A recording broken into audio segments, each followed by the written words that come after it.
তার মানে এখানে খুবই প্যারাডক্সিক্যাল একটা ব্যাপার আছে, সেটা হলো একটা দেশ যখন স্বৈরাচারী শাসন ব্যবস্থার অধীনে দীর্ঘকাল থাকে তখন মানুষের টলারেন্স নষ্ট হতে থাকে। এটা স্বাভাবিক। যেমন ধরুন শেখ হাসিনা আমাদেরকে বল প্রয়োগ করেছেন, আমরাও শেষ পর্যন্ত শেখ হাসিনাকে বল প্রয়োগের মাধ্যমেই ফেলার চেষ্টা করেছি। বল প্রয়োগ বলতে আমি পাল্টা গুলির কথা বলিনি, আমরাও কিন্তু বল প্রয়োগ করতে গেছি। আমরা ভোটে তো তার পতন ঘটাইনি। এর আগেও BNP over the years repeatedly চেষ্টা করেছে বল প্রয়োগ করার মাধ্যমে, মানে তারা মিছিল করেছে, সমাবেশ করেছে, হরতাল ডেকেছে, তারা চেষ্টা করেছে তাদের মতো করে কাজ করার জন্য, পেরে ওঠেনি। তো এই বল প্রয়োগ করতে করতে যেটা হয়, আমাদের কিন্তু চরিত্রগত পরিবর্তন হয়ে যায়। ফলে আমরা নিজেদের যে টলারেন্সটা হারিয়ে ফেলেছি, মানে আমরা স্বৈরাচারের পতন ঘটাতে চেয়েছিলাম গণতন্ত্রের জন্য, কিন্তু আমরা টের পাই না যে আমরা আর গণতান্ত্রিক নই নিজেরা।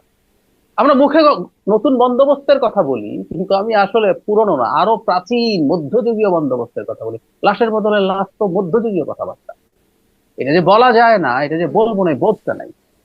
প্যারাডক্সিক্যাল কেন বললাম? আবার সমস্যা হচ্ছে স্বৈরাচারের পতনের পর, যে স্বৈরাচার দীর্ঘদিন থাকে, আমরা মানে মধ্যপ্রাচ্যে যে আরব বসন্ত হলো সেটা দেখে দেখলাম যেটা, সেখানে আবার ডিজার্ভ করে ক্রিয়াশীল যে রাজনৈতিক দল এবং গোষ্ঠী আছে তাদের মধ্যে অনেক বেশি গণতান্ত্রিক মানসিকতা। কারণ ওই সময়টা কিন্তু খুবই অস্থির থাকে, ভোলেটাইল থাকে, একটা স্টেটের প্রতিষ্ঠানগুলো টিকে থাকে না। It's the same story everywhere.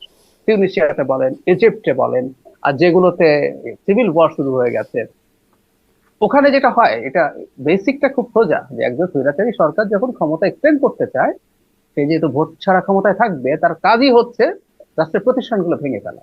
ফলে সে যতদিন থাকে ততদিন তাকে দেখে প্রতিষ্ঠানগুলো কাজ করতে থাকে। পুলিশ বাহিনী শেখ হাসিনাকে দেখে কি মারাত্মক পুলিশ বাহিনী ছিল, হুম। যখনই শেখ হাসিনা নাই পুলিশ বাহিনী হাওয়া হয়ে গেল, কারণ প্রতিষ্ঠান আসলে পুলিশ বাহিনী আর ছিল না। তো ওই সময়ের মধ্যে নিজেদের মধ্যে আসলে এই অস্থিরতা গুলো যতটা কমানো যায়, অনেক বেশি গণতান্ত্রিক হওয়া দরকার, সেটা উচিত ছিল। অথচ হচ্ছে কিন্তু কিন্তু উল্টা।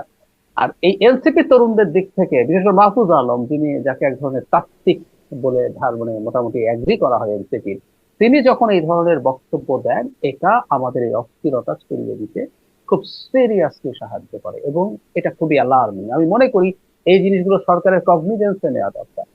সরকারের এই ব্যাপারগুলোতে সতর্ক বার্তা জারি করা দরকার, কোনোভাবে কেউ যাতে কোনো রকম উস্কানিমূলক মানে কোনো কিছু ব্যবহার না করে। আমি আপনাকে একটা উদাহরণ দিই।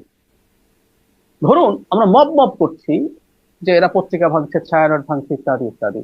আপনি মিডিয়াতে পাবেন জাহাঙ্গীরনগর ইউনিভার্সিটির এক জাকসুর এক সিভিল নেতা, রাকসুর ভিপি, হুম। তারা প্রকাশ্যে বলছেন যে এগুলো শেষ করে দিতে হবে, এগুলো ধ্বংস করে দিতে হবে, প্রকাশ্যে বলছে, এগুলো ডকুমেন্ট আছে।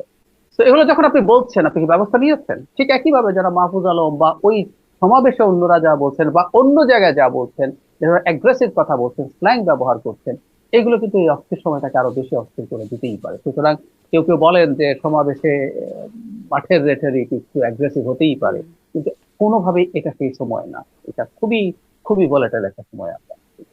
আমি এই বিষয়টা শামসুজ্জামান দুদু আপনার কাছে শুনতে চাই। আনিস আলমগীর তিনি টক শোতে কথা বলেন, সাংবাদিক, তাকে বলা হচ্ছে তিনি নানান রকম উস্কানি দিয়েছেন, সন্ত্রাস দমন বিরোধী আইনে তাকে গ্রেপ্তারও করা হলো, তার বক্তব্যের মাধ্যমে তিনি উস্কানি দিয়েছেন। এইটা হচ্ছে তার একটা মূল অভিযোগ। আরও আসলে কি অভিযোগ সেটিও আমি খুব স্পষ্ট হতে পারিনি। সেটাকে উস্কানি ভেবে তাকে গ্রেপ্তার করা হলো। অন্যদিকে এই বক্তব্যগুলো চলছে নানান রকম স্ল্যাং ব্যবহার করে, নানান রকম হুমকি ধামকি, এবং তার প্রতিফলন দেখাও যাচ্ছে, ভাঙচুর হচ্ছে। আহ, এটা কি আসলে উস্কানি না? সরকার মানে এই বিষয়ে নিষ্ক্রিয়? আপনি এই প্রসঙ্গে কি বলবেন?